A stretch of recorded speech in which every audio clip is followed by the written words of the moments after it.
Good morning, Taiwan, and thank you for starting your week with us. I am Louisa Lee, here to keep you informed and entertained. 早安，你好，欢迎收看 Louisa 报报，每天给你最新最有趣的新闻。We start off today's news with a crucial step in Saudi Arabia, a new rule in the voting system that will forever change the lives of women. Saudi Arabia 的国王星期天宣布，国内的女性将可以有投票权和参政权，这也是中东国家对妇女权利的一大提升。A historic first in Saudi Arabia. Women will be allowed to vote. King Abdullah made the announcement on Sunday. We refuse to marginalize the role of women in every aspect of Saudi society within religious boundaries.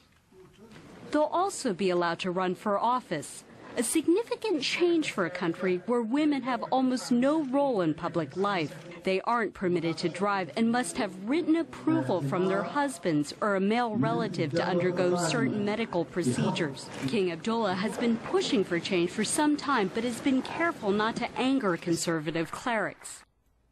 And in other news, in its race to catch up with the U.S. and Russia, China is set to launch an experimental craft into space sometime this week, in paving the way for its first space station. 大陆计划在最近发射第一个太空实验室，这也是他们建立太空站计划的第一步。预计大陆会慢慢追上美国跟俄罗斯的太空技术。Seeking prestige and bragging rights over regional neighbors, China prepares to launch this unmanned space capsule. Tiangong, or Heavenly Palace, is set to blast off later this week. More missions and Space Lab launches are expected to follow, with a manned expedition within 2 years. In 2007, China shot down one of its weather satellites with a missile, prompting fears it had the ability to target military assets in space. But security experts say the country's space program is a matter of national pride, not defense. The fact of the matter is that these platforms just aren't ideal for testing or using military technologies. There are much more economical and direct ways to do that, and we see China actually doing those applications. So it's I think it's fairly unlikely that this is really a focal point of the military program. Following Russia and the U.S., China became the third country to send a man into space in 2003. And in 2008, one of its astronauts made a spacewalk that was broadcast at home to mesmerized crowds. And you wouldn't need a driver if you put some money down for this highly advanced ride. How about a car that can drive itself, hands-free, stress-free? 德国发展出一台可以自动驾驶的车子，透过感应器跟摄影机就可以自动控制车子的方向，非常的厉害，带你一起来看看。Pulling out onto the streets of Berlin, this car can drive itself. With special permission from traffic authorities, the car, the brainchild of the Berlin Free University, made its debut public voyage, joining the more conventional vehicles on Berlin's city streets. The presence of Tinosh Ganyane, a specially trained safety officer at the wheel, just in case, was the only condition. He hands over control to the computer, and the car does the rest. The system relies on a series of sensors, scanners and cameras that make up an electronic image of the road ahead that the car's computer can assess as it drives, controlling direction and speed. If one of the systems malfunctions, one of the sensors for example, then I can step in and take back the controls. The car's been under development for 4 years and tested on a disused airfield. Now, Paul Rojas, Professor of Artificial Intelligence at the university, says it's taken a step forward, offering new green modes of transport as either an autonomous taxi or the ultimate car-sharing vehicle. Car sharing is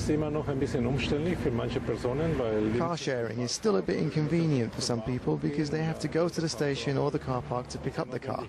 This necessity of having to go and pick up the car falls away because the car can now pick me up. It's not that long ago that the idea of a car that reversed into a parking space on its own was science fiction. Seems going forward isn't too far off now either. Hey guys, thank you for checking back with us to get your latest entertainment scoop. I am Louisa Lee. We start off today's news with what's spicing up the catwalk of Milan Fashion Week, which will highlight the latest trend from over 70 designers. 2012春夏米兰时装周已经开始了，今年由 Gucci 开场，带来奢华风格的春装，加上英国设计师 John Richmond 的飘逸服装，非常的精彩，我们一起来看看吧。Gucci's Spring 2012 collection kicked off Milan Fashion Week, showcasing its luxury ready-to-wear line that was royal enough for the label's 90th anniversary.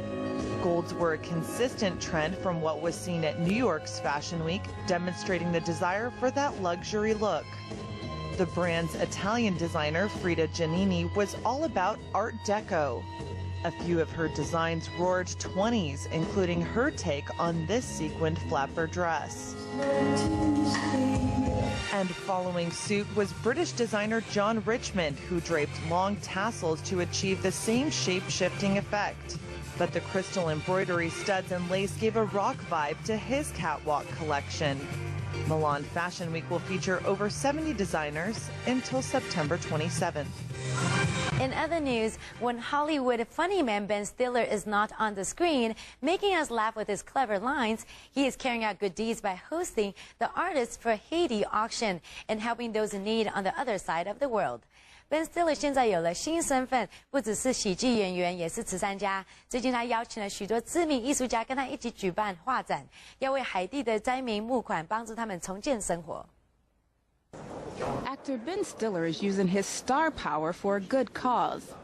The actor has teamed with some of the world's best-known contemporary artists to raise money for the rebuilding of Haiti. Stiller will host an auction at Christie's in New York, with all the proceeds going to support nonprofit groups already working on the ground in Haiti with a focus on children's education and health care. If we don't stick with it, the people who are trying to help Haiti, if we don't try to keep on shining a light on it, then nobody will. And that's what an auction like this is really great for, is that besides the money that we're going to raise, hopefully the awareness to be able to talk to you about Haiti and to remind people that they're still rebuilding. There's 600,000 people still living in tents there. It's going to be years and years before they are able to come back to normalcy. Stiller says he was inspired after reading about a charity auction put together by Bono and artist Damien Hirst that helped raise money for the Singers AIDS Foundation.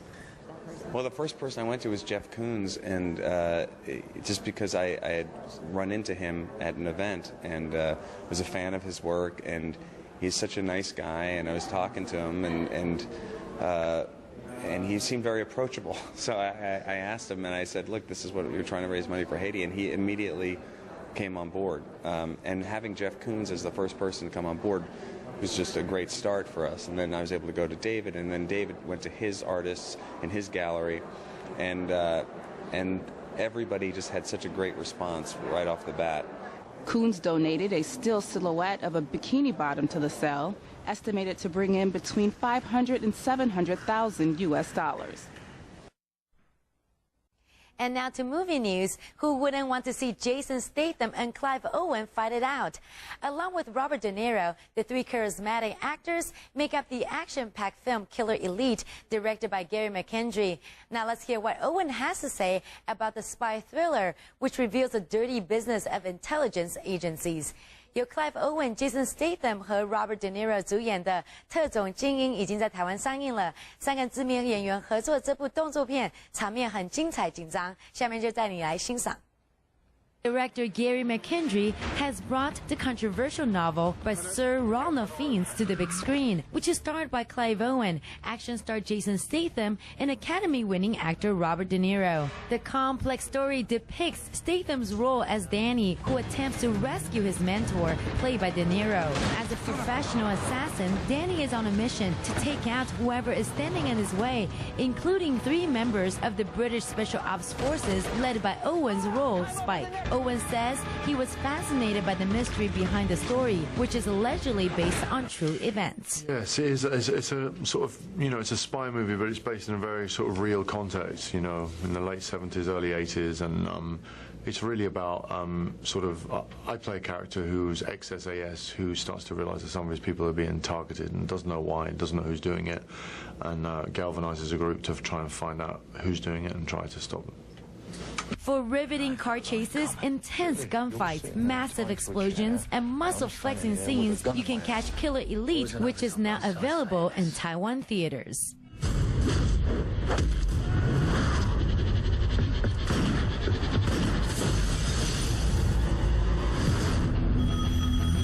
Hello?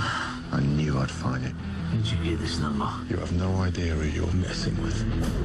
He's like a father to you, right? You don't do this, it's a dead man. Listen, Danny's gonna come back for me. And when he does, you're out of here. He's your worst nightmare. All we gotta do is wait for him to come to us.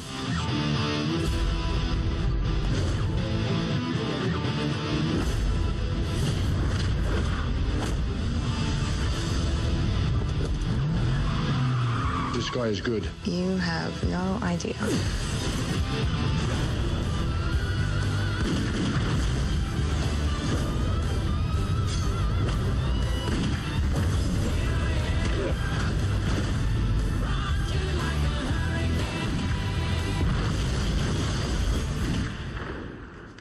What are you doing? Let me get my watch back.